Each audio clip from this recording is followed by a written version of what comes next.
bersyukur oleh karena kasih-Nya kita dapat memuji muliakan nama-Nya. Oleh karena itu, di pagi hari ini, mari kita siapkan hati kita dengan sungguh-sungguh.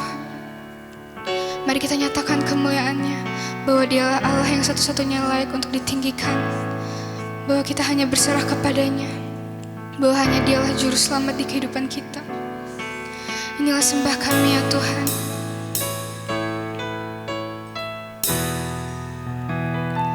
Kau bukakan jalan di lautan,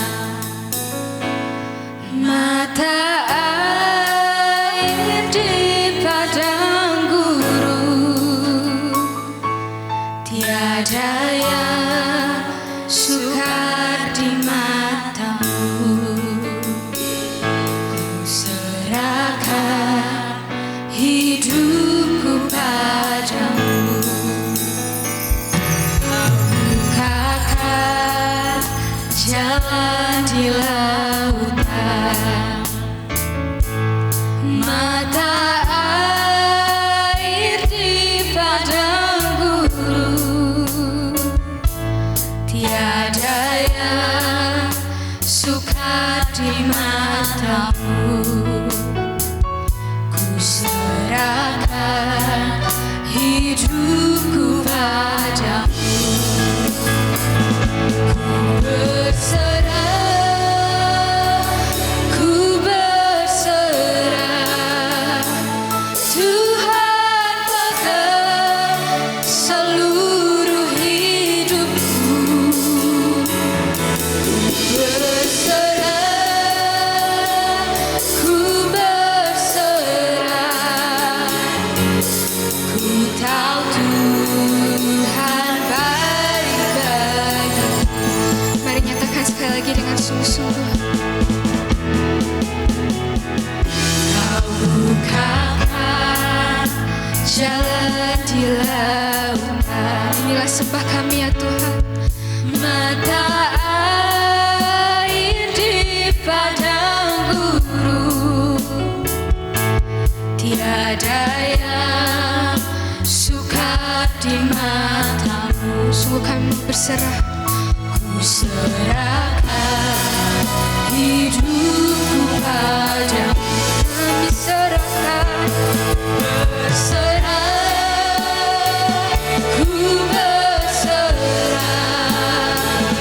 Tuhan pegang seluruh hidupku. Berserah, ku berserah. Ku tahu Tuhan baik bagiku. Kau ambil alih ya Tuhan, yang ku punya hanya Tuhan. Inilah sembah kami ya Tuhan. Kau ambil alih ya Tuhan, yang ku punya hanya, yang ku punya hanya Tuhan. Kau ambil alih ya Tuhan, yang ku punya hanya Tuhan. Ini sembah kami ya Bapa. Kau ambil alih ya Tuhan, yang ku punya hanya, yang ku punya hanya Tuhan. Jemaat dipersilakan untuk bangkit berdiri. Ku berserah, ku berserah. Tuhan pegang seluruh hidup. Ini sembah kami ya Bapa.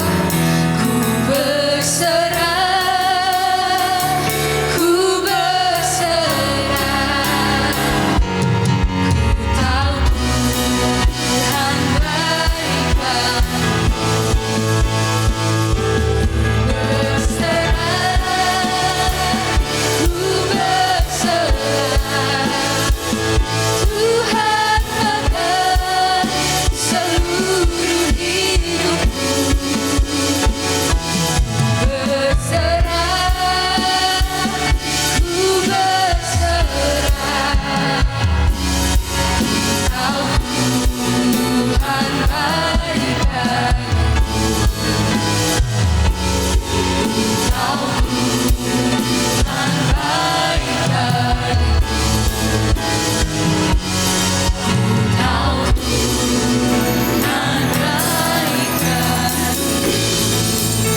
berikan kemuliaan yang terbaik bagi Tuhan kita. Haleluya, haleluya, haleluya, Yesus, haleluya. Terpujilah Engkau Tuhan di atas segala sesuatu. Terima kasih Tuhan Yesus untuk kesempatan pagi hari ini. Di antara begitu banyak pilihan yang bisa kami lakukan, Tuhan tarik kami, Tuhan bawa kami mendekat. Kami datang di tempat ini, kami tahu ini adalah kuasa Roh Kudus yang mengurapi, menolong, menuntun kehidupan kami sekeluarga untuk kami boleh ada di tempat ini bersama-sama memuji Tuhan, beribadah, memuliakan nama Tuhan. Sebentar kami akan mendengarkan sebagian dari firman-Mu. Tuhan tolong kami untuk kami duduk diam, kami membuka hati dan pikiran kami mau belajar, diajar, ditegur, diarahkan, dibimbing, supaya hidup kami semakin sesuai dengan firman-Mu, supaya kami tidak mengandalkan pikiran kami, tetapi kami sungguh-sungguh mengandalkan Tuhan dalam kehidupan kami, sehingga janji Tuhan berlaku dalam kehidupan kami. Diberkatilah orang yang mengandalkan Tuhan. Terima kasih Tuhan Yesus Kristus, berkati hamba-Mu, berkati kami semuanya, berkati pemberitaan firman Tuhan. Dalam nama Yesus Kristus, amin. Silakan duduk Bapak Ibu, sidang jemaat yang dikasihi Tuhan. Selamat pagi, shalom. Puji Tuhan, senang sekali saya bisa berjumpa dengan Bapak Ibu semuanya. Saya juga bersyukur untuk kesempatan yang diberikan kepada saya. Saya berterima kasih kepada Pastor Hari bersama dengan tim pastoral di gereja yang kembali mempercayakan untuk saya menyampaikan isi hati Tuhan. Kalau Bapak Ibu ingat, pertemuan terakhir saya menyampaikan tentang satu materi mengenai parenting Bapak Ibu. Nah, kenapa materi ini benar-benar menjadi sesuatu yang personal dalam kehidupan saya? Yang pertama karena memang saya ada di dunia pendidikan, saya bertemu dengan anak-anak setiap hari, dan saya juga berurusan dengan orang tua, begitu. Saya temukan ada beberapa pandangan-pandangan yang menurut saya perlu kita cerna kembali terkait parenting. Kadang sebagai orang tua kita tergoda untuk berpikir bahwa membesarkan anak atau mendidik anak, mengajar anak itu tugas sekolah. Karena kan memang kita sekolahkan, kita bayarkan, kita pikir, ya kamu harus ajari anak saya, kamu didik anak saya. Dan saya mengingatkan beberapa kali ketika dalam pertemuan orang tua, kepada para orang tua yang hadir, bahwa tugas utama mendidik, membesarkan, dan mengajar anak-anak adalah tugas orang tua, bukan tugas sekolah. Sekolah hanya berpartner, berkolaborasi untuk membawa mereka menjadi anak yang memuliakan Tuhan. Nah, saya ingin mengawali firman Tuhan ini menyambung dari apa yang saya sampaikan di pertemuan yang kemarin. Saya masih akan berbicara tentang parenting, tetapi hari ini saya akan menyorot dari angle yang sedikit berbeda. Saya ingin kita mengerti masalah-masalah yang terjadi, yang pada akhirnya menjawab pertanyaan-pertanyaan yang selama ini mungkin menjadi pertanyaan-pertanyaan kita. Nah, saya akan mengawali dengan satu pepatah Cina, Bapak Ibu. Kita kan belum lama ini ya, merayakan tahun baru Imlek. Jadi ini pepatah Cina yang saya temukan cocok sekali. Keberadaan kita ini, baik keadaannya maupun kurang baik keadaannya hari ini, itu sebetulnya hasil dari apa yang ditanam oleh leluhur kita, atau orang tua kita, atau nenek moyang kita. Betul ya? Satu generasi menanam pohon, dan generasi selanjutnya menikmati keteduhannya. Jadi kalau mungkin ada di antara kita yang berpikir bahwa hidupku sekarang enak, atau kita lihat orang-orang, wah enak ya anak ini ya, enak hidupnya. Tapi kata enak yang kita pikirkan itu sebetulnya karena ada generasi sebelumnya yang menanam pohon.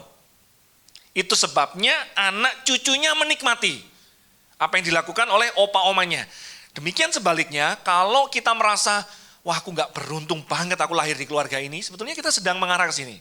Artinya orang tua, opa-oma kita tidak menanam pohon, sehingga itu membuat hidup kita susah hari ini.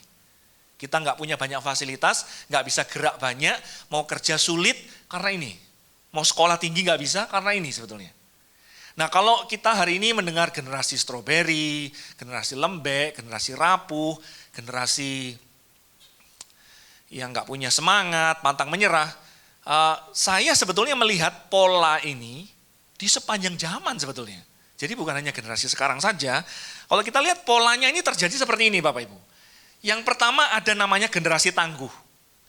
Generasi tangguh ini berbicara generasi yang punya kekuatan untuk kerja keras, gak gampang nyerah, punya ketangguhan secara semangat, kemudian punya kekuatan untuk berusaha, dihantam, dihajar, maju terus, gak punya sungkan, gak punya malu, ngomongnya prinsipnya begini, kalau ngomong sungkan makan apa saya? Ini generasi tangguh nih yang seperti ini. Jadi mau dibully di tempat kerja, mau ditipu kiri kanan tetap maju. Generasi tangguh ini pada akhirnya akan menghasilkan masa kejayaan. Anak cucunya enak. Karena opa-omanya pantang menyerah dan benar-benar berjuang. Nah kemudian masa kejayaan ini akan menghasilkan fasilitas dan kemudahan. Anak-anaknya kan gampang. Sering kita dengar ya, mungkin kita ngomong atau mungkin opa-oma kita atau papa kita ngomong, kamu enak nyoh hari ini nyoh. Dulu papa mau ke sana harus jalan kaki dan sebagainya. Artinya apa? Kita sedang memberikan fasilitas dan kemudahan kepada mereka. Kalau tidak hati-hati, ini akan menghasilkan generasi lemah. Ini yang terjadi sekarang. Karena mereka terbiasa dengan fasilitas dan kemudahan. Sehingga mereka ketika harus jalan kaki, aku males, harus jalan kaki. Nah, lemah, jadi lemah mereka. Nggak punya daya juang, kena kritik sedikit langsung nangis, langsung nyerah. Karena terbiasa dengan fasilitas kemudahan. Kalau ini dibiarkan, maka akan melahirkan masa sukar. Anak cucunya nanti akan menikmati hari-hari yang sulit. Dan hari-hari yang sulit akan menghasilkan orang yang tangguh. Dan orang yang tangguh akan pada akhirnya menghasilkan generasi yang tangguh dan seterusnya. Ini pola yang diselidiki oleh salah seorang dokter yang melakukan penelitian dan ini yang mereka temukan. Pola seperti ini. Jadi kita sekarang kira-kira ada di mana? Mungkin di antara kita berbeda-beda ya. Tetapi kalau kita nggak hati-hati kita akan mengulang siklus dan pola ini. Nah hari ini saya akan menyoroti satu bagian yang seringkali menjadi pertanyaan kita dan pertama-tama ini menjadi pertanyaan saya. Pernah nggak kita bertanya dan berpikir ada orang tua yang sangat rohani, orang tua yang dikenal baik di gereja, di tempat kerja, dalam lingkungan, dikenal sangat baik. Tetapi pada akhirnya kenapa kok anaknya nggak seperti papanya? Kenapa kok anaknya nggak seperti mamanya? Pernah kita melihat seperti itu? Wah papanya baik. Papanya pelayanan, mamanya baik, mamanya punya hati sosial, tapi anaknya sangat jauh dari kedua orang tuanya. Nah kita akan menyoroti kenapa ini terjadi. Saya beri tema Good Parents and Rebellious Children. Kenapa ada orang tua yang baik, rohani, tetapi anaknya hilang arah dan anaknya menjadi anak pemberontak. Kita akan melihat dalam satu contoh dalam firman Tuhan. Kita akan menggali dalam kehidupannya. Kita akan melihat kenapa ini terjadi dari kehidupan tokoh yang hebat ini. Kita baca ayatnya dalam 1 Samuel 8 ayat 1 sampai ke 3. 1 sampai 8 ayat 1 sampai 3. Setelah Samuel menjadi tua, diangkatnya lah anak-anaknya laki-laki menjadi hakim atas orang Israel. Nama anaknya yang sulung adalah Yoel dan nama anaknya yang kedua ialah Abia. Perhatikan, keduanya menjadi hakim di Beersheba. Tetapi anak-anaknya tidak hidup seperti ayahnya. Mereka mengejar laba, menerima suap, dan memutarbalikkan keadilan. Nah ini sungguh sesuatu yang sangat menyedihkan Bapak Ibu. Samuel ini orang yang sangat luar biasa dipakai Tuhan. Orang yang terkenal sangat rohani, tokoh iman, bahkan menjadi salah satu nabi terbesar yang pernah ada. Tetapi kenapa anaknya tidak hidup seperti papanya? Nah dari kehidupan Samuel ini kita akan belajar tujuannya. Saya punya tujuan yang pertama, supaya kita tidak gampang menghakimi. Itu yang pertama. Jadi kalau kita lihat, papanya pelayanan, anaknya kayak gini.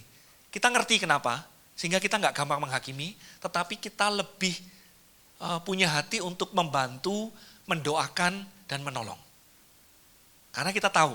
Kemudian yang kedua, kalau ini mungkin terjadi di tengah keluarga kita, pertama kita mesti mengevaluasi kenapa ini terjadi dari apa yang kita pelajari hari ini. Yang kedua, kita berusaha untuk mengimani bahwa kalau Tuhan tolong tokoh-tokoh di Alkitab yang punya kasus yang sama, Tuhan pun bisa menolong keluargaku dan anak-anakku. Ya, itu goal yang perlu kita mengerti dalam pemberitaan firman pagi hari ini. Paling tidak ada dua alasan utama. Dari dua poin utama ini, saya akan coba breakdown dari beberapa sub poin untuk kita bisa melihat kenapa kok ada orang tua yang luar biasa hebat punya anak seperti ini. Yang pertama, poin yang pertama kita lihat, ada yang namanya realita pilihan individu. Ini realita pilihan individu. Kalau kita melihat Samuel ini seorang anak yang, slide-nya bisa next ya. Nah, Samuel dari masa muda, Samuel itu dipanggil Tuhan. Dari sejak kandungan, Samuel itu sudah dipilih oleh Tuhan, dan di usia yang masih muda, dia dengar langsung suara Tuhan. Kemudian Tuhan pakai dia dengan luar biasa, dia menjadi nabi yang besar di Israel, dia mengurapi dua raja pertama yaitu Saul, kemudian dia urapi Daud, dan kemudian Tuhan pakai sampai akhir hidupnya. Tetapi kenapa dia punya anak dan anaknya pada akhirnya tidak mengikuti jejak papanya? Dari hal ini kita lihat ada poin yang pertama, alasan yang pertama, bahwa setiap individu bertanggung jawab atas pilihan hidupnya. Bapak Ibu, keselamatan itu satu tiket untuk satu orang. Orang tua yang paling rohani sekalipun, dia tidak bisa membawa anaknya untuk masuk ke surga bersama dengan dia.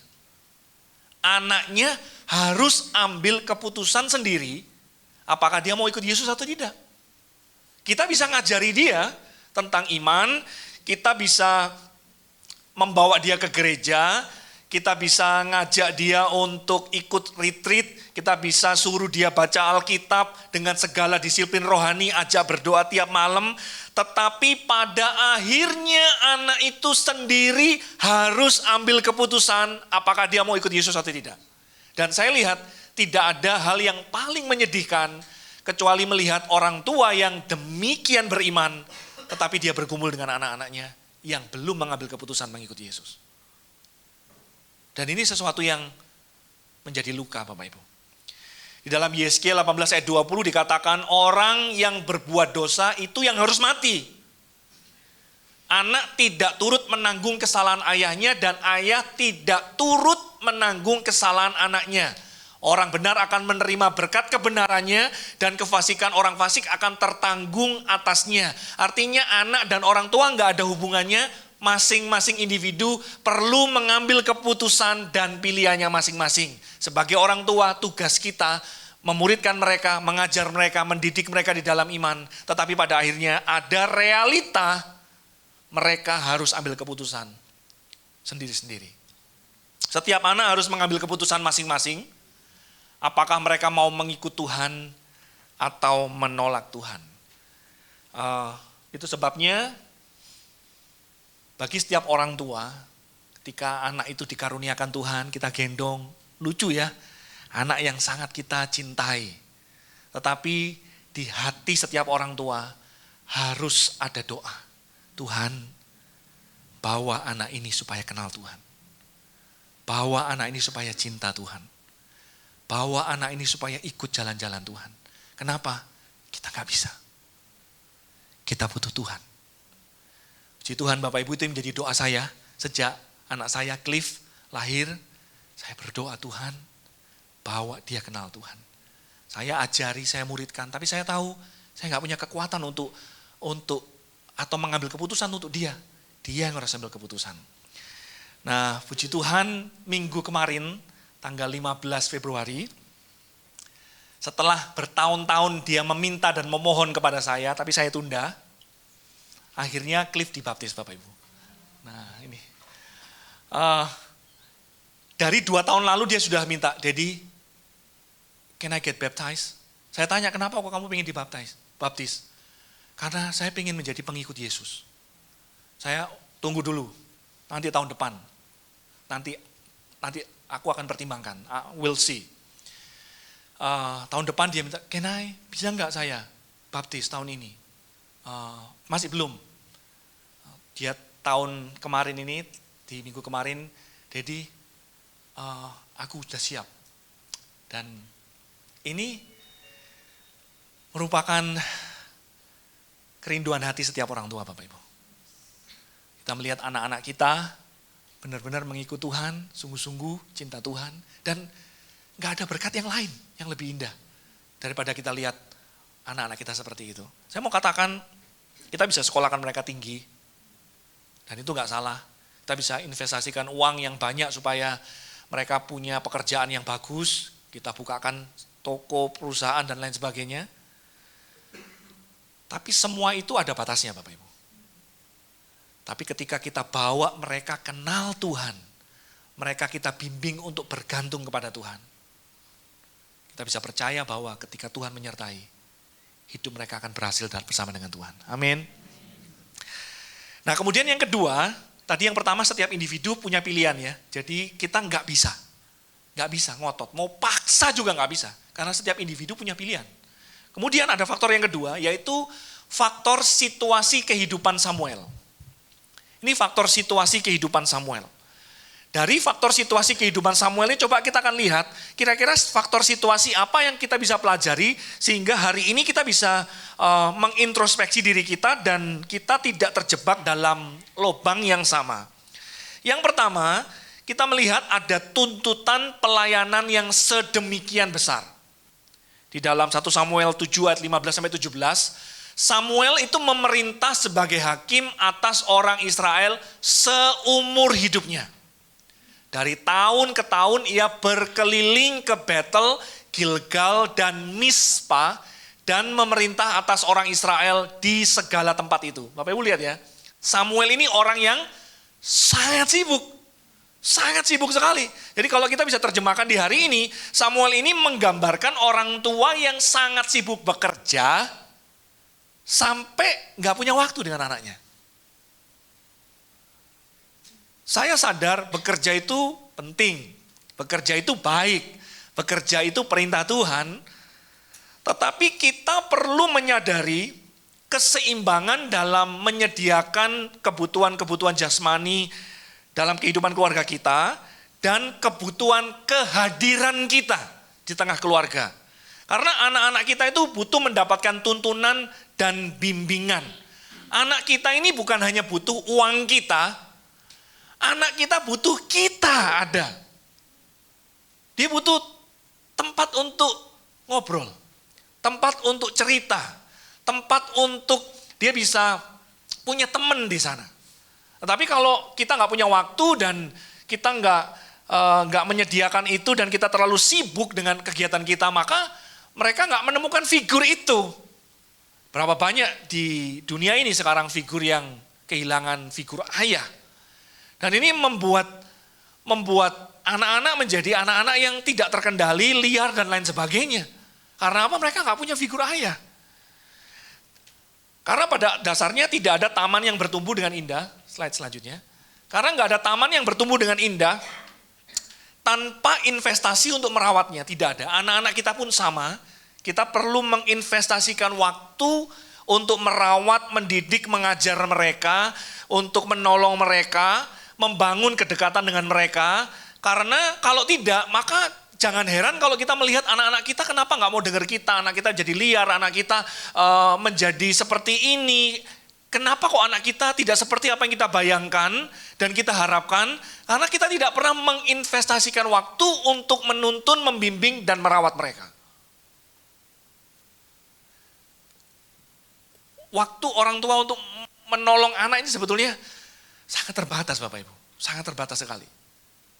Karena ada fase-fase dalam kehidupan anak kita di mana model pendekatannya berbeda. Kemudian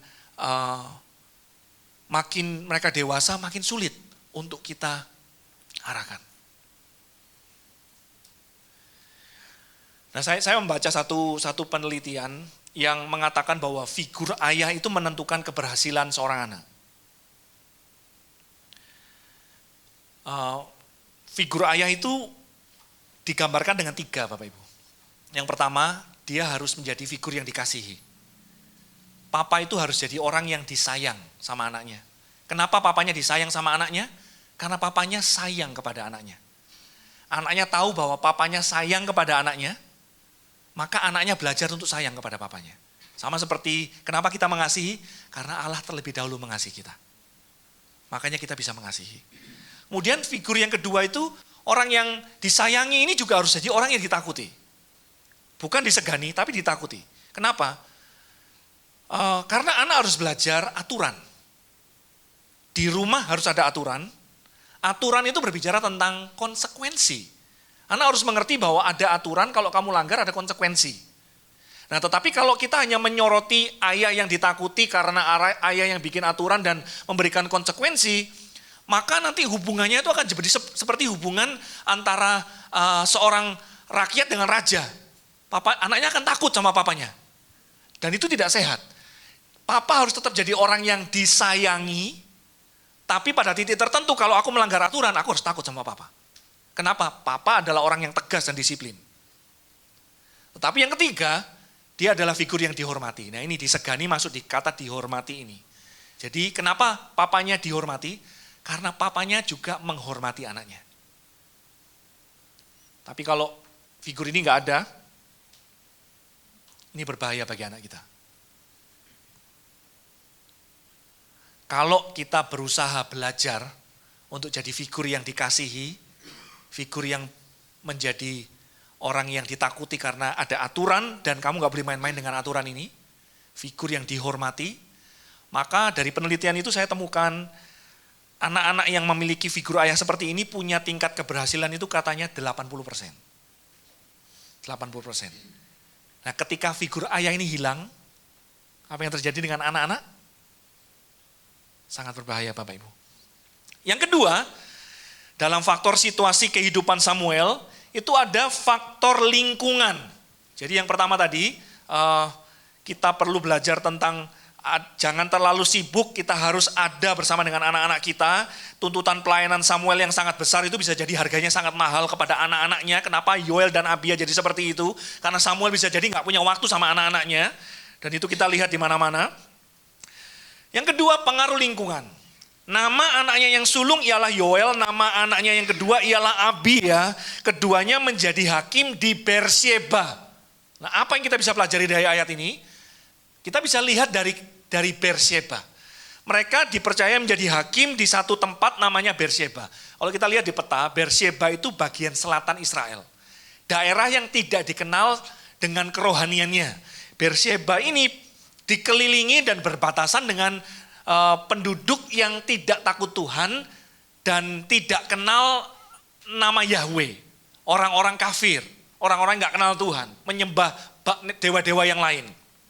Nah itu sebabnya ketika imannya belum terlalu kuat dan mereka ditempatkan di tempat yang lingkungannya tidak membantu pertumbuhan iman, lingkungannya tidak menolong mereka untuk semakin cinta Tuhan, hasilnya mereka makin hilang. Nah ini berbicara tentang kita perlu mencarikan anak-anak kita lingkungan yang benar-benar kondusif, sehat, menolong, dan membantu mereka untuk bertumbuh dengan imannya. Itu sebabnya kita perlu berdoa minta tuntunan Tuhan. Mulai dari memilih sekolah, memilih komunitas. Slide-nya bisa maju ya. Kita perlu berdoa buat mereka, tuntunan, pilih sekolah, pilih komunitas yang tepat bagi anak-anak. Kita perlu kenal teman-temannya. Nah pertanyaannya, orang tua, kita kenal nggak teman-teman anak kita? Kita tahu nggak mereka? Jangan-jangan kita cuma tahu nama tapi kita bahkan nggak tahu nama mungkin ya. Kita nggak kenal karakternya seperti apa. Karena ini sangat membentuk nanti pada akhirnya ketika anak kita sudah jadi remaja, yang paling punya banyak waktu dengan mereka siapa? Teman-temannya. Kalau masih kecil, masih di bawah 5 tahun atau mungkin sampai batas SD, Orang tua mungkin masih mendominasi karena waktu jam sekolah masih belum terlalu panjang, di rumah masih panjang, tapi sangat berbahaya kalau orang tuanya sibuk bekerja, dua-duanya bekerja dan gak punya waktu dengan anaknya, otomatis yang banyak mempengaruhi anaknya adalah orang-orang di rumah. Siapa itu orang-orang di rumah? Ya saya gak tahu siapa orang di rumah kita. Nah kemudian ketika mereka di sekolah lebih lama dari biasanya, kemudian pulang sekolah kadang-kadang masih main sama temennya, otomatis circle komunitas teman-temannya ini akan sangat mempengaruhi pola pikir mereka. Sehingga pada level ini kita sudah berpikir, kok aku gak kenal anakku ya? Ya karena komunitas dan circle-nya yang kita gak perhatikan. Saya pernah beberapa kali mendengar bagaimana orang tua kepingin anaknya sekolah tinggi, disekolahkan ke luar negeri dan sebagainya. Saya pikir itu sesuatu yang baik. Tetapi kita mesti hati-hati dengan circle-nya dan sekolah di mana mereka belajar di sana. Karena kalau kita nggak hati-hati, saya pernah dengar ada seorang mahasiswa curhat ke saya, dosennya itu ngomong, Tuhan itu tidak ada. Wah, nah sedangkan dosen ini sangat pintar sekali Bapak Ibu. Dosen yang digemari dan dosen yang dicintai oleh mahasiswanya, tapi di tengah dia ngajar, dia keluarkan dan lemparkan filosofi-filosofi yang menentang keberadaan Tuhan.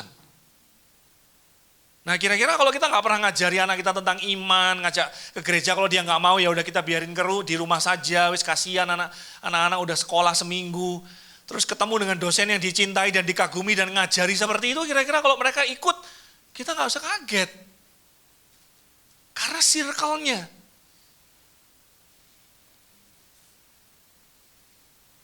Terus ada juga yang anak SD, guru agama Kristen. Ngajari mereka, kamu nanti kalau punya pacar yang agamanya lain, gak apa-apa. Itu kasih, toleransi. Wow, guru agama Kristen Bapak Ibu. Untung ada satu anak yang cukup kritis karena diajari oleh papa mamanya, cerita sama papa mamanya lapor ke sekolah. Jadi kita mesti melihat dunia di mana kita tinggal ini pengaruhnya sangat kuat kepada anak kita.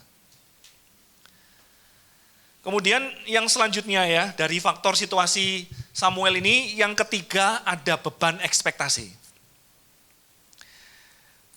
Beban ekspektasi. Nama anak sulung ialah Yoel, anak yang kedua Abia, keduanya menjadi hakim di Berseba. Bapak Ibu, menjadi anaknya Samuel itu gak gampang. Betul ya? Menjadi anak yang papanya punya posisi, punya kedudukan, papanya dikenal orang, papanya punya kelebihan-kelebihan itu sangat sulit Bapak Ibu. Karena tanpa sadar ada beban ekspektasi. Beban ekspektasi. Kamu kalau ngomong hati-hati lo ya. Nanti papa kena. Wah, kalau kita sudah ngomong seperti ini Bapak Ibu, kita memberikan beban ekspektasi kepada anak kita. Kamu di sekolah jangan nakal lo ya. Papa malu lo ya kalau dipanggil ke sekolah. Beban ekspektasi. Nah, anaknya Samuel pun pasti ada beban ekspektasi. Di mana orang-orang melihat, ini anaknya Samuel nih. Padahal mereka lupa, anaknya Samuel bukan Samuel. Anaknya Samuel dituntut berperilaku seperti Samuel. Padahal tiap orang dengan perjalanan imannya sendiri-sendiri. Nah kita ngerti sekarang, kalau kita lihat ada anaknya hamba Tuhan, yang hidupnya gak seperti papanya, kita tahu perjalanan orang beda-beda Bapak Ibu. Kita gak bisa tuntut anaknya berperilaku ngomong seperti papanya, gak bisa. Dan ketika kita memberikan beban ekspektasi seperti itu, maka ini tidak mendukung pertumbuhan iman anaknya. Terus yang perlu kita lakukan, kita perlu belajar mengasihi mereka tanpa syarat. Ini yang harus kita tunjukkan. Anak kita pasti bikin kesalahan, pasti. Satu kali waktu Cliff masih kecil ya. Cliff ini mungkin fasenya ya. Jadi mungkin sekitar 4-5 tahun dia senang sekali main ini duct tape atau ini loh selotip yang besar itu duct tape ya, clear tape itu. Jadi dia tempel di mana-mana begitu. Dia lihat ada yang rusak, dia kasih tape. Mainannya yang patah dia tape. Kok ternyata ini ya mainannya jadi baik lagi, bisa dipakai lagi. Di pikirannya dia pasti tape ini sesuatu yang sangat ajaib dan bisa menyembuhkan apa saja begitu. Satu kali dia pegang HP saya dan HP saya jatuh Bapak Ibu. Pecah retak dan sudah nggak bisa nyala. I'm sorry Daddy, wait. Dia ambil tape. Dia tape HP saya, I'll fix it Daddy. Dia ambil tape dan apa yang terjadi? Ya nggak bisa nyala. Nah, di momen seperti ini, itu kesempatan kita tunjukkan kepada mereka, kita sayang ke mereka apa adanya. Kalau saya maki-maki dia, saya hajar dia, saya marahi dia habis-habisan, dia tidak akan tahu bagaimana dia dikasihi apa adanya. Dia nggak akan ngerti itu. Dia akan lihat papanya, oh oke. Kalau aku nice, papa nice. Kalau aku bikin salah, papa sadis. Nanti kita nggak akan bisa, anak-anak kesempatan ke depan, saya punya hati, saya ingin membawakan hati Bapak Ibu. Nanti saya akan fokus ke sana. Anak yang seperti ini, pada akhirnya, dia tidak akan kenal Tuhan yang mengasihi kita. Dia akan taunya Tuhan yang seperti papanya. Kalau aku baik, Tuhan baik. Kalau aku nggak baik, makanya pekerjaanku bangkrut. Makanya aku ditipu orang. Karena pasti ada dosa. Padahal Tuhan nggak seperti itu. Tuhan bukan papa yang seperti itu. Nah ini perlu dipulihkan nanti. Nah kesempatan seperti itu kita perlu menggunakan untuk menunjukkan kepada anak kita kasih kita yang tanpa syarat. Nah sekarang faktor yang terakhir, yang keempat dari situasi kehidupan Samuel, yaitu sosok ibu yang hilang. Saya coba mencari siapa nama istri Samuel, ternyata tidak ditemukan. Saya nggak tahu siapa nama istri, di Alkitab tidak ada. Bahkan saya coba menggali, men-search sejarah Israel dan sejarah gereja, tidak dicatat dan ditemukan siapa ibu Yoel dan Abia atau istri Samuel. Sehingga kita nggak bisa terlalu banyak untuk menafsirkan hal tersebut. Tapi saya coba membawa apa yang saya tidak tahu ini untuk saya rumuskan kepada beberapa poin. Beberapa poin. Untuk supaya kita bisa punya sedikit bahan evaluasi dari keberadaan ibu yang hilang ini. Kita hanya berbicara soal kemungkinan ya. Jadi ini bukan doktrinal atau dogma, tetapi ada kemungkinan-kemungkinan yang bisa terjadi dan mana yang benar kita nggak tahu. Tetapi dari kemungkinan-kemungkinan ini kita akan coba mempelajari dalam kehidupan kita aplikasinya. Kemungkinan yang pertama, kurangnya peran ibu dalam masa pertumbuhan. Ini ada kemungkinan ke sana. Nah, di dalam budaya Israel, kalau kita mempelajari Alkitab, seorang ibu itu punya peran yang sangat penting. Jadi ada ayat-ayatnya di sana. Yang pertama, ibu itu punya peran untuk memperhatikan kebutuhan-kebutuhan anak-anaknya, misalkan makanan, pakaian. Sama seperti Hana itu memperhatikan, merajut, membuatkan pakaian buat Samuel.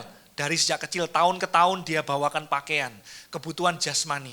Kemudian ibu juga punya tanggung jawab di dalam budaya Alkitab untuk mengajarkan prinsip iman yang dasar, mengajarkan nilai-nilai moral yang dasar. Misalkan kalau kamu ketemu orang, kamu harus say hello. Kalau kamu diberi sesuatu, kamu harus ngomong terima kasih. Hal-hal yang mendasar, kenapa? Karena dari sejak kecil kan secara natural anak itu akan lebih dekat dengan mamanya lebih dahulu. Pertama misalkan dia menyusui. Kemudian ada banyak kebutuhan-kebutuhan yang memang hampir 100% kan anak bergantung kepada orang tua dan papanya bekerja, mama lebih banyak di rumah. Jadi mama yang mengajarkan kebenaran-kebenaran yang dasar, ngajar untuk ngomong pertama kali, kemudian nilai sopan santun dasar itu tugas seorang ibu. Dan kalau peran ini hilang, ini berbahaya. Termasuk salah satunya, anak itu diajar oleh mamanya untuk menghormati dan sayang sama papanya. Jadi saya beberapa kali mengkonseling anak Bapak Ibu ya. Saya tahu keluarganya bermasalah. Tapi kasihan anaknya masih kecil. Tapi dia ngomong ke saya, Pastor, mama bilang jangan jadi kayak papa. Waduh. Anaknya masih kecil diajari untuk benci papanya. Pastor, mama bilang papa itu pembohong.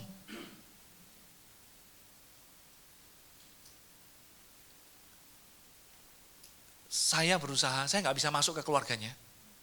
Saya berusaha merawat anaknya Bapak Ibu. Untuk membantu menyembuhkan luka, mendoakan, dan mengarahkan. Untuk mereka sayang dan hormat kepada papa mamanya, sekalipun gak sempurna. Nah, yang kedua, bisa jadi Samuel dan istri itu memiliki nilai dan pola asuh yang berbeda.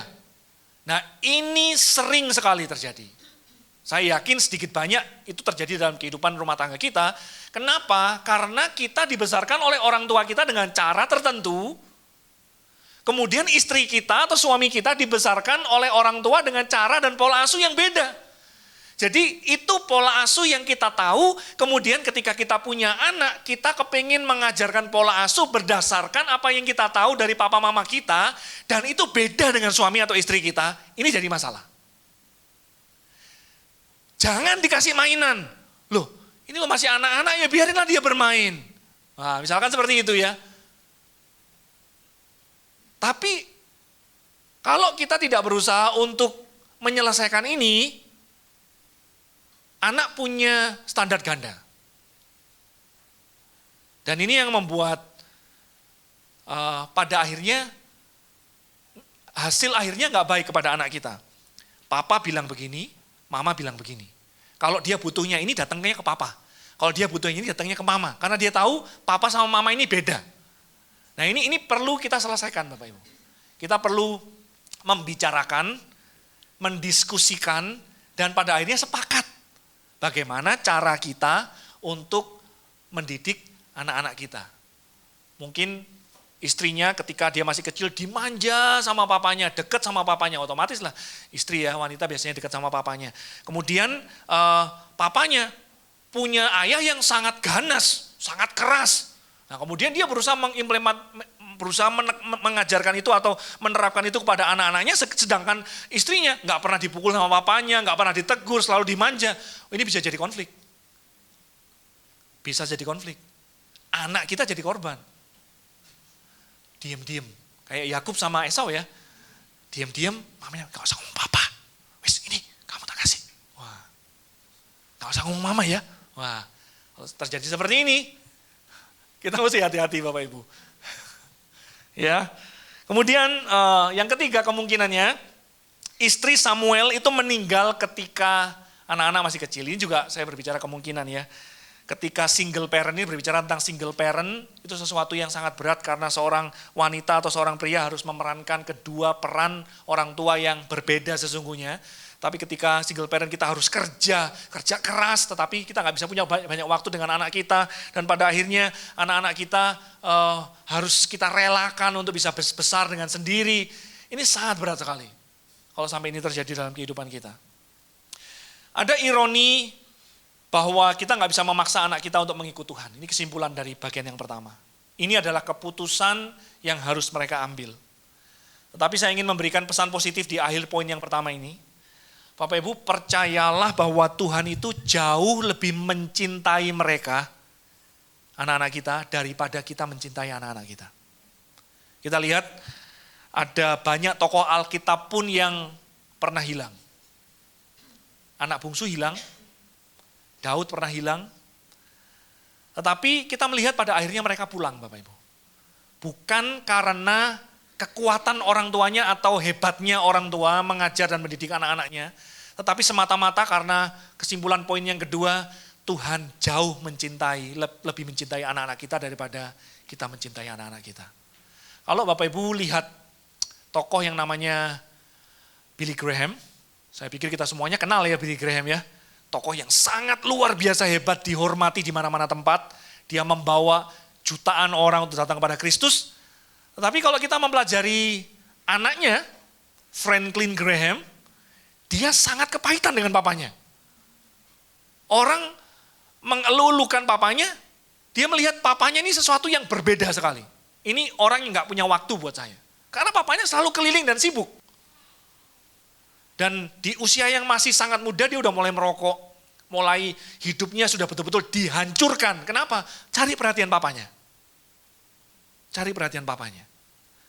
Tetapi dalam segala keterbatasan Billy Graham, Tuhan sayang kepada Franklin Graham. Di usia 22 tahun, Franklin berdoa, Tuhan, saya sangat capek dengan hidup ini. Ambil saya, Tuhan. Dia berpikir mungkin mau mati, tapi ternyata Tuhan ambil dan Tuhan pakai dia jadi hamba Tuhan. Itu membuktikan hari ini, jangan takut, jangan kecil hati.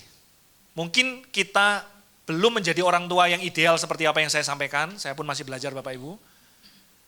Tapi Tuhan itu jauh lebih sayang kepada anak kita. Tuhan akan tolong, Tuhan akan bawa mereka untuk balik. Bapak Ibu jangan takut. Jangan takut, kita punya Tuhan.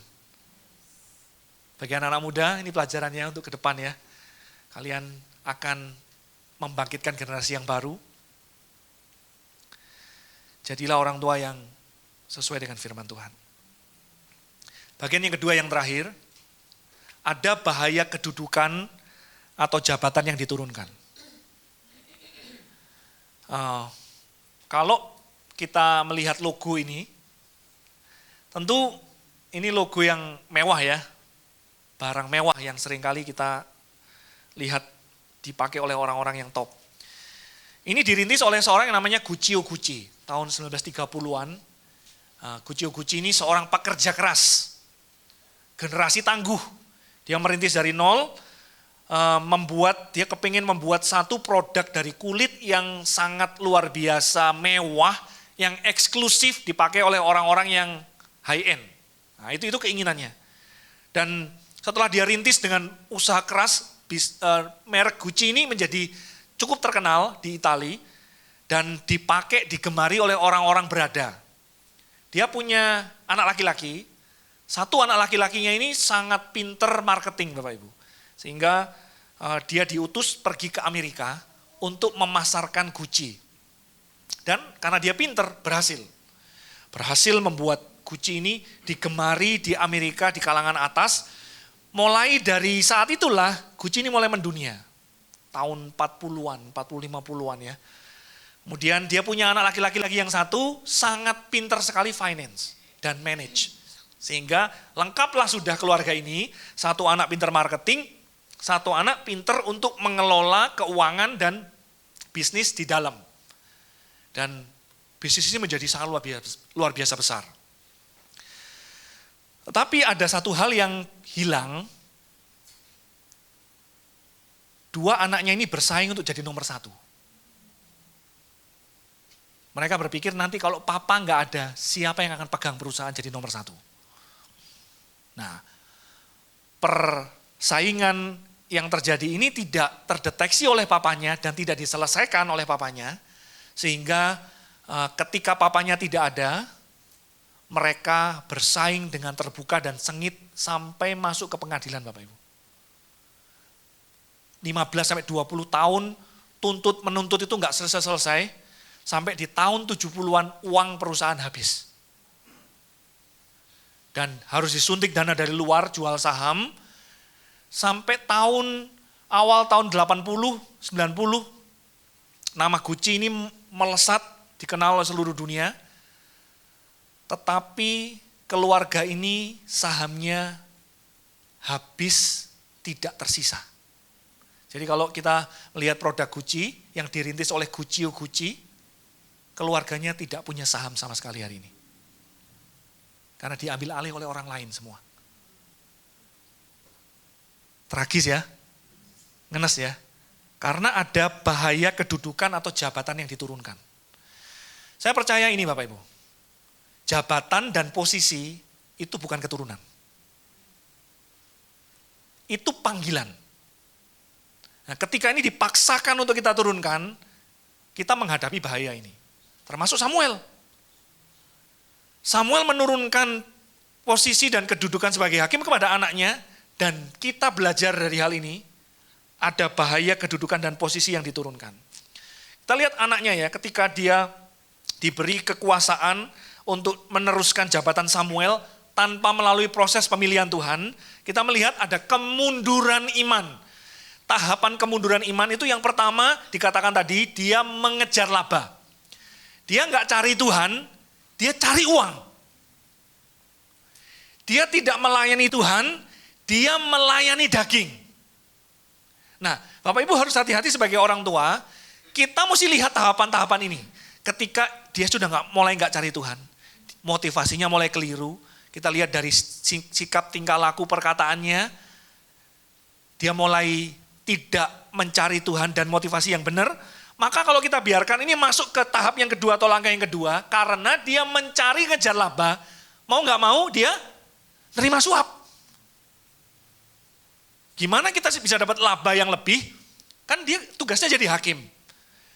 Hakim itu menentukan keputusan, mengambil keputusan. Kalau hakim mengejar uang dan gak mengejar keadilan, hakim lebih suka memuaskan keinginan daging dan bukan menyenangkan hati Tuhan, dia mengejar laba, cepat atau lambat dia akan terima suap.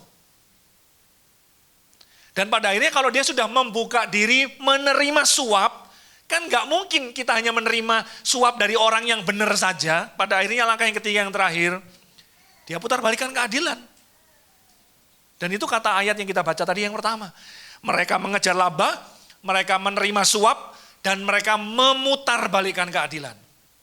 Kalau kita nggak mengawasi langkah yang pertama dalam diri anak-anak kita, motivasinya nggak benar, tujuannya nggak benar, dia nggak takut Tuhan, dia nggak cinta Tuhan, maka pada akhirnya nggak usah kaget ketika ada hal yang lebih buruk terjadi karena akarnya nggak diperbaiki. Kemudian yang terakhir, nggak ada lagi yang benar. Semuanya abu-abu semua, diputar balikan. Mereka akan ikut mana yang menguntungkan. Mereka nggak peduli lagi dengan kebenaran, nggak peduli dengan Tuhan, sekalipun mungkin ke gereja tiap minggu. Nah, ada bahaya kedudukan atau jabatan yang diturunkan. Yang pertama, kenapa ini berbahaya? Karena mereka menerima dan mendapatkan hak tanpa mereka ngerti tanggung jawab. Jadi ini pesan buat orang tua yang punya usaha, bisnis, jasa, pekerjaan apapun itu, yang berencana akan diteruskan kepada anaknya, pastikan mereka ngerti tanggung jawab, jangan dulu dipercayakan dengan hak. Karena kalau mereka nggak ngerti tanggung jawab dan kita kasih hak, fasilitas, mereka bisa hancur. Yoel dan Abia tentunya akan merasa mendapatkan kedudukan tanpa ngerti tanggung jawabnya. Seolah-olah ini sudah otomatis, karena ini punya papaku, ini akan jadi punyaku. Mereka nggak ngerti tanggung jawab, mereka merasa semua orang tanpa mereka bikin apa-apa, semua orang udah hormat. Kenapa? Karena papanya sebetulnya. Bukan karena hormat kepada dia. Dan mereka berpikir bahwa mereka orang terhormat. Tanpa bikin apa-apa. Dan karena mereka mendapatkan hak tanpa ngerti tanggung jawab. Ini gampang sekali membuat mereka melenceng. Yang kedua, karena mereka punya kekuasaan tapi nggak ngerti tujuan, nggak punya tujuan.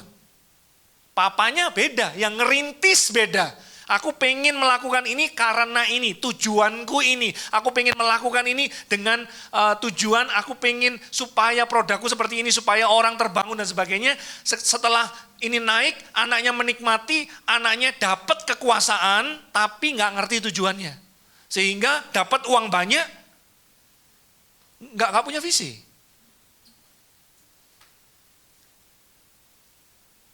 Yoel dan Abia punya kekuasaan seperti Samuel, tapi kerohanian dan karakternya jauh dari papanya.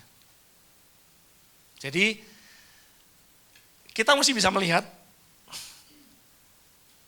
anak kita ini mungkin lebih pintar dari kita, karena sekolahnya mungkin lebih tinggi. Tapi mereka belum punya karakter yang ditempa bertahun-tahun dengan tantangan dan ujian seperti kita. Mereka nggak ngerti namanya proses dalam kehidupan. Mereka belum tahu namanya jatuh bangun. Mereka belum punya kemampuan untuk berelasi dan mengenal orang dengan baik dan benar seperti kita. Itu sebabnya kekuasaan tanpa tujuan itu bisa berbahaya. Dan ini kita lihat dalam diri anak hamba Tuhan, anak pengusaha, di mana Gucci tadi ya, dan banyak perusahaan-perusahaan yang lain yang saya pikir kita punya cerita-cerita tentang hal itu. Dan ini juga yang saat ini kita lihat dinasti politik yang terjadi. Ini sangat berbahaya Bapak Ibu. Kalau kita tidak mewaspadai hal tersebut. Saya akan selesai di sini, kesimpulan saya. Orang tua yang paling rohani pun tidak bisa menjamin kerohanian anaknya. Karena memang ini pilihan. Kenyataan ini seharusnya membuat kita rendah hati dan terus berdoa. Bergantung kepada Tuhan. Kemudian kita melihat dari kesimpulan yang kedua, konsekuensi kegagalan Yoel dan Abia. Rakyat tidak lagi percaya kepada pimpinan dan disinilah pertama kali orang Israel minta raja.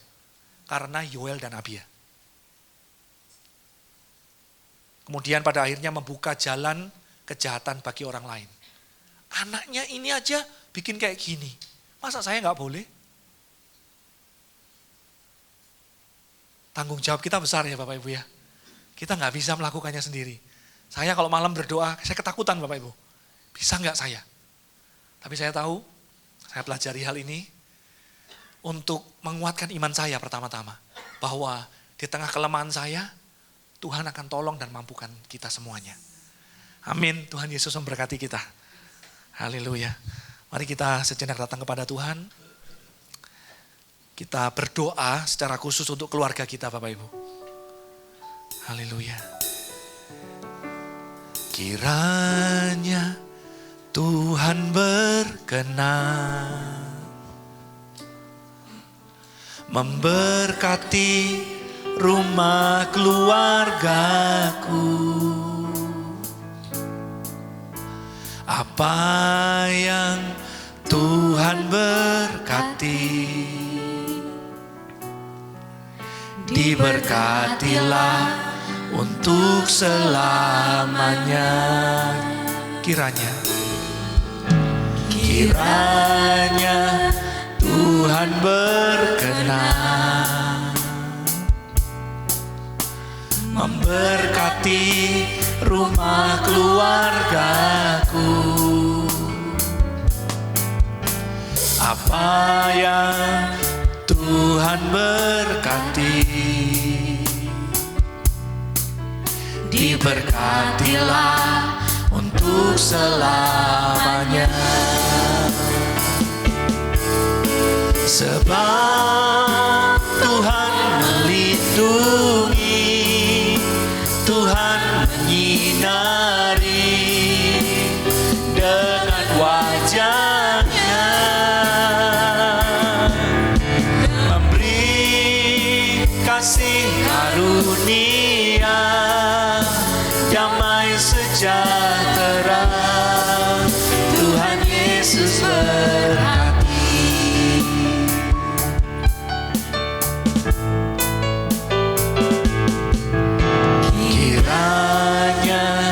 Tuhan berkenan memberkati rumah keluargaku. Apa yang telah Tuhan berkati, diberkatilah untuk selamanya. Sebab Tuhan melindungi, Tuhan menyinari dengan wajah-Nya, memberi kasih karunia, damai sejahtera. Tuhan Yesus berkati. Sebab Tuhan melindungi, Tuhan menyinari dengan wajah-Nya, memberi kasih karunia, damai sejahtera. Tuhan Yesus berkati.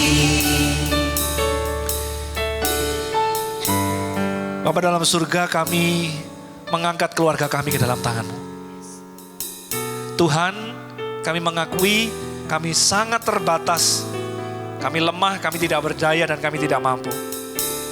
Kami mau menyerahkan semuanya ke dalam tangan Tuhan.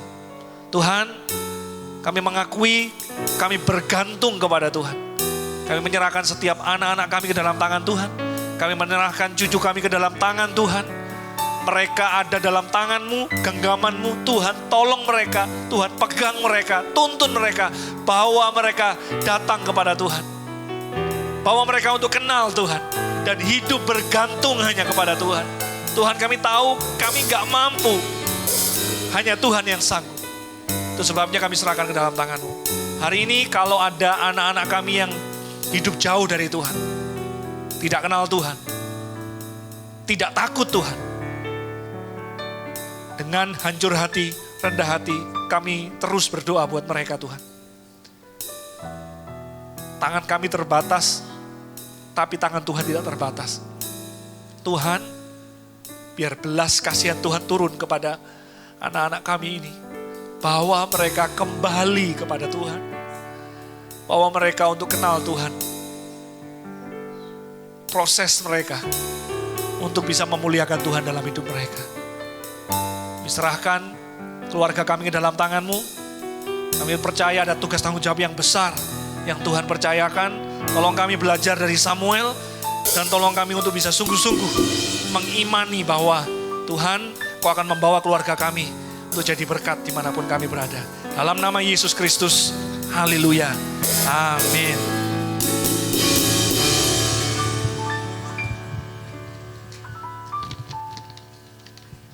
Shalom. Atas nama GB Hope kami mengucapkan terima kasih untuk pelayanan Pak Edi. Tuhan Yesus memberkati Pak. Saya akan masuk dalam pengumuman.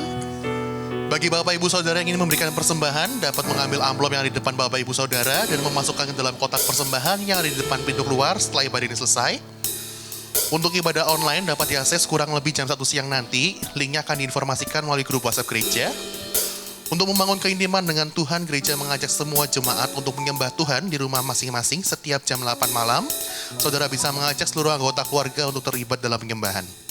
Doa malam diadakan di tempat ini pada hari Rabu jam 7 malam. Bapak Ibu yang hadir dapat hadir 15 menit lebih awal. Komsel diadakan sesuai dengan jadwal yang tertayang di layar. Itu aja untuk pengumuman. Saya undang Bapak Ibu jemaat untuk bangkit berdiri. Kita akan menutup ibadah dengan berdoa.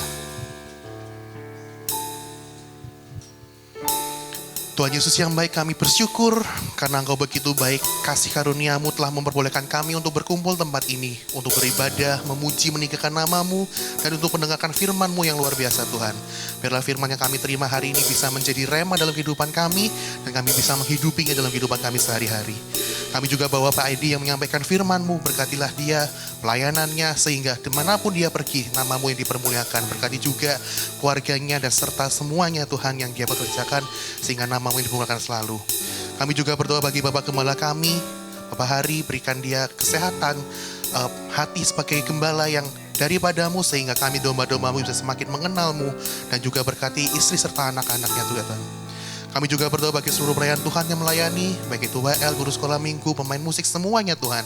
Biarlah Engkau memberkati kami, pelayanan kami, dan semua itu hanya untuk kemuliaan nama-Mu saja. Kami juga berdoa bagi seluruh jemaat GBI Hope, baik yang hadir hari ini maupun yang belum bisa hadir. Engkau yang menyertai setiap kami, Engkau yang memampukan kami untuk melakukan semua firman-Mu, melakukan apa yang menjadi kehendak-Mu, sehingga kami bisa menjadi garam dan terang bagi sekitar kami, dan orang-orang sekitar kami bisa menjadi percaya dan melihat Engkaulah Tuhan Raja kami. Pakai kami selalu untuk memenangkan jiwa-jiwa sekitar kami Tuhan. Engkau juga yang memberkati apapun yang kami perbuat, baik itu studi pekerjaan kami, sehingga kami bisa berhasil dan kami bisa terus memuliakan nama-Mu.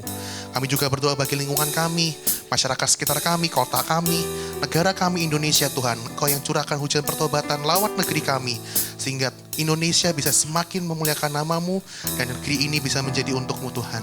Kami juga bawa para pemimpin negeri ini, baik itu presiden, wakil presiden, para menteri, semuanya Tuhan. Beri mereka hati pemimpin, sehingga apapun yang mereka putuskan semuanya hanya untuk kesejahteraan rakyat kami Tuhan.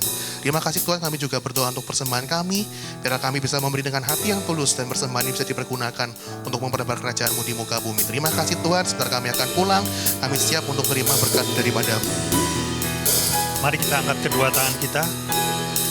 Diberkatilah engkau berlimpah-limpah dengan segala yang terbaik dari Allah Bapa, kasih-Nya yang sempurna dalam Yesus Kristus, serta kekuatan, pertolongan, dan penghiburan dari Roh Kudus memampukan engkau untuk hidup di dalam segenap kehendak Allah. Kita yang sudah menerima semuanya itu sama-sama kita katakan, amin. Selamat siang, Tuhan memberkati.